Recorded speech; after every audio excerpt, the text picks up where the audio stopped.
O termo serial killer, ou assassino em série, foi formulado em 1979, depois que agentes do FBI, a polícia americana, passaram uma década entrevistando assassinos famosos dos Estados Unidos, como Richard Speck, que em 1966 invadiu o apartamento de 8 universitárias, em Chicago, torturou, estuprou e matou 7 delas.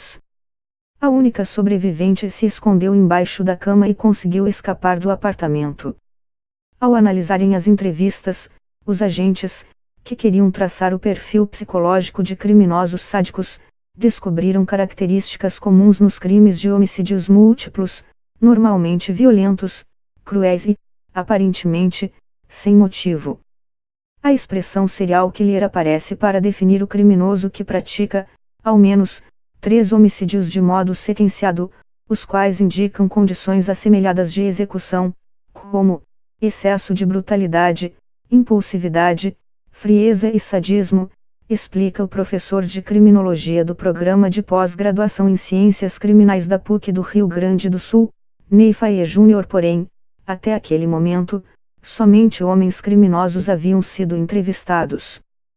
Segundo a psicanalista Mercedes Muribeca, coordenadora da especialização em Criminologia e Psicologia Investigativa Criminal no Centro Universitário de João Pessoa, até o final do século passado, as ciências criminais consideravam que somente homens se tornavam assassinos cruéis. O argumento utilizado era de que mulheres não teriam força física para expor suas vítimas à violência extrema, como mutilação, esquartejamento, estupro e até canibalismo, frequente em crimes serializados. Uma avaliação de crimes rumorosos ao longo da história, no entanto, revelam atrocidades como as da Condessa Elizabeth Báthory de Exeter, nobre húngara que no século XV que matou pelo menos 60 meninas para se banhar no sangue delas, ou de Ilse Koch, alemã casada com membro da SS retirava a pele de presos tatuados durante a Segunda Guerra Mundial para decorar abajures de sua casa. Existe um estereótipo de que a mulher, pela própria constituição física e pelo papel que lhe é atribuído na sociedade, de filha, esposa e mãe, está ligada à função de cuidadora, a comportamentos ternos, de pessoa doce, afirma a pesquisadora. Além disso, por pertencerem a um grupo social vulnerável, mulheres costumam ser as principais vítimas de serial killers. Torna-se fácil pensar a mulher como vítima da violência e não como agressora. Isso, porém, não significa que não existam mulheres assassinas em série. Elas existem porque é da natureza humana o sadismo, a perversão, a psicopatia, o narcisismo. Isso não é uma exclusividade anatômica ou de sexo, raça, credo ou cultura, afirma Muribeca. Para Faye Jr., mulheres assassinas podem não estar sendo descobertas com a mesma frequência que os homens por causa dos padrões de gênero construídos pela sociedade. A criminalidade é tão antiga quanto a humanidade. Existem evidências que se trata de um fenômeno constante em todos os tempos e em todos os tipos e modelos de organizações sociais. Contudo, os registros históricos da criminologia são escassos sobre homicídios praticados por mulheres em comparação aos praticados por homens, reforçando a clara desproporção entre a criminalidade masculina e a feminina, conta o pesquisador. Preconceitos e mitos, explica Muribeca, sempre rondaram casos de assassinatos brutais pela curiosidade que eles despertam, por um lado, e pela falta de informação que a sociedade recebe sobre o tema, por outro. Ao longo da história, crimes chocantes chegaram até mesmo a serem atribuídos a criaturas não humanas. Devido ao fato da cena de crime ser aterradora e suas vítimas serem expostas a um requinte de crueldade, sadismo e brutalidade, acreditavam que os assassinos eram lobisomens, vampiros, monstros, homens-besta, feras, etc., conta a psicanalista. Recentes pesquisas sobre o perfil psicológico de assassinas em série têm mostrado que elas não compartilham de várias características apresentadas em assassinos homens, como violência e impulsividade. Essas descobertas baseadas na diferença de gênero do criminoso levantam uma nova questão para o problema: existem poucas assassinas sádicas ou elas apenas não estão sendo descobertas? A psicóloga Roberta Salvador Silva, do Grupo de Pesquisa Neurociência Afetiva e Transgeracionalidade da PUC-RS, explica que um conjunto de fatores culturais, biológicos e históricos ajuda a entender por que existe ou parece existir muito mais homens que mulheres assassinos em série. Homens são mais agressivos por apresentarem níveis maiores de testosterona, que os predispõem a maior agressividade, explica. Além disso, meninos e homens são incentivados pela sociedade a terem comportamentos violentos como modo de afirmação da masculinidade. Em 2001, um estudo do Departamento de Psicologia Clínica da Universidade de Columbia, EUA, mostrou a relação entre assassinos em série e psicopatia. 86,5% dos criminosos entrevistados eram psicopatas e 9% exibiam alguns traços psicopáticos, mas não serem considerados portadores do distúrbio. De acordo com a literatura psiquiátrica dos anos 2000, há mais psicopatas homens que mulheres. 4% das psicopatias ocorrem em homens e 1% em mulheres. Mas Salvador Silva explica que a maioria dos estudos sobre psicopatia quase não aborda mulheres como amostras. Como as amostras dos estudos quase sempre são masculinas, se reforça um estereótipo de que não existem muitas mulheres psicopatas, o que não representa a realidade, afirma a pesquisadora. Esse conjunto de fatores pode levar autoridades a negligenciar casos de psicopatas mulheres, fazendo, consequentemente, com que seus comportamentos e crimes passem despercebidos, conclui. Para a psicanalista Júlia Barani, autora do livro O Mal Disfarçado de Bem, Manual de Sobrevivência para Vítimas de Psicopatas, a psicopatia é um fenômeno social. Trata-se de um problema de saúde pública que atinge ambos os sexos, mas no Brasil ainda não se reconhece desse modo o problema. Nem todo psicopata será um assassino ou um serial killer. Mesmo assim, o psicopata, homem ou mulher, não tem nenhum impedimento moral para matar, independente de quem for a vítima, filho, parceiro, chefe ou um desconhecido, aponta Barani. Além de não ser um problema moral matar, o psicopata não aprende com punição e não sente arrependimento, podendo repetir o ato quantas vezes achar necessário. Daí os crimes em série serem mais frequentes entre psicopatas. Se ele decide não matar, não é porque teve pena do outro ou se arrependeu. Psicopatas não possuem esses sentimentos, mas porque não querem encarar as possíveis consequências do crime, explica a psicanalista. A psicóloga Sema Cardona Gomes, autora da pesquisa de mestrado Psicopatia e Agressividade em Mulheres Apenadas, realizada pela Universidade do Vale do Rio dos Sinos em 2010, aponta que há semelhanças e diferenças importantes entre criminosos psicopatas homens e mulheres.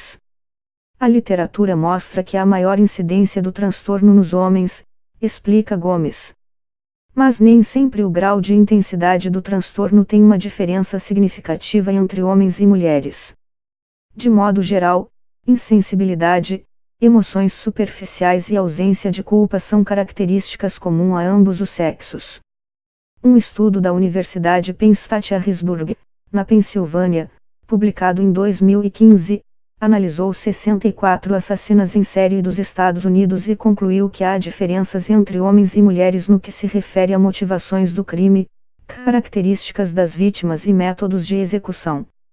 De acordo com a pesquisa, enquanto os homens costumam matar por sexo, as mulheres costumam matar por vingança, poder ou dinheiro. Quanto aos métodos, os homens são mais brutais e violentos com o corpo da vítima, se valendo de facadas, estrangulamento, mutilação e esquartejamento. Já as mulheres são mais sutis e se utilizam de métodos que simulem uma morte de causa natural.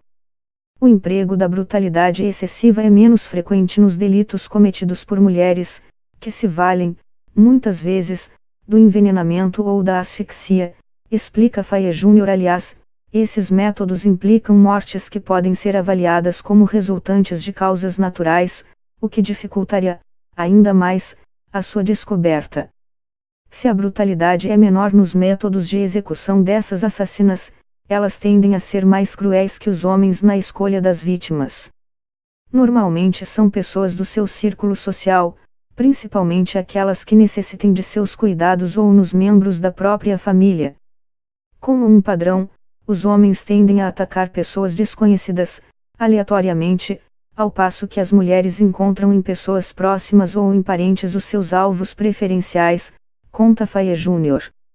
Outro fato chocante sobre a psicopatia feminina apontou que algumas profissões ligadas ao cuidado do outro, como professora, babá, cuidadora e enfermeira, podem atrair mulheres psicopatas por verem nos vulneráveis suas vítimas perfeitas. Este dado foi encontrado pela pesquisa da Universidade Penn State Harrisburg, que também concluiu ser mais difícil descobrir crimes hediondos cometidos por assassinas. Elas geralmente levam 8 anos para serem descobertas, enquanto que os homens levam, em média, 4. O psicopata geralmente tem problemas de relacionamento com família e amigos. Ele também tem sempre uma história triste para contar sobre sua vida, em que ele sempre é o injustiçado, explica a psicanalista. Difícil de ser notada na sociedade, uma assassina psicopata pode ser mais facilmente identificada em seu ambiente familiar, principalmente se tiver filhos ou pessoas próximas sob seus cuidados, explica Gomes. O pobre envolvimento afetivo dos psicopatas pode ocasionar vários prejuízos à mulher, como dificuldades de aprendizagem, dificuldades no casamento, relações violentas com homens e pobre experiência materna, descreve a psicóloga. Salvador Silva conta que recentes estudos feitos pelo Grupo de Pesquisa Neurociência Afetiva e Transgeracionalidade mostrou que a falta de empatia e a frieza emocional de mães psicopatas fazem com que essas mulheres tenham muita dificuldade em atender às necessidades de pessoas que demandam maior cuidado, sendo os filhos pequenos os principais prejudicados. Realizamos pesquisas com mulheres psicopatas que estavam presas e verificamos um prejuízo em reconhecer expressão facial de choro em fotos de bebês, nas quais as demais presidiárias não psicopatas apresentavam extrema facilidade. Esse é um dado extremamente relevante porque o bebê comunica as suas necessidades básicas por meio do choro, relata Salvador Silva. Incapaz de cuidar de alguém por não perceber as necessidades do outro, o psicopata, porém, tem uma grande capacidade de encenar comportamentos sociais esperados e simular emoções que geram empatia. Mas, se por um lado essas mães são, por natureza, negligentes no cuidado com os filhos, por outro elas costumam enaltecer a maternidade, se apresentando para a sociedade como mães protetoras e amorosas. Frequentemente elas usam o discurso de que os filhos são as coisas mais importantes da vida delas. É muito comum dizerem frases do tipo, em meus filhos ninguém encosta um dedo. Essa fala está associada a uma questão narcisista e de posse dos filhos do que de proteção, no sentido de que ninguém pode afrontá-la fazendo mal ao que é seu, explica Salvador Silva. Barani afirma que, por não experimentarem sentimentos, mães psicopatas não encontram dificuldade em abandonar os filhos ou matá-los quando não julgarem mais vantajosa a maternidade.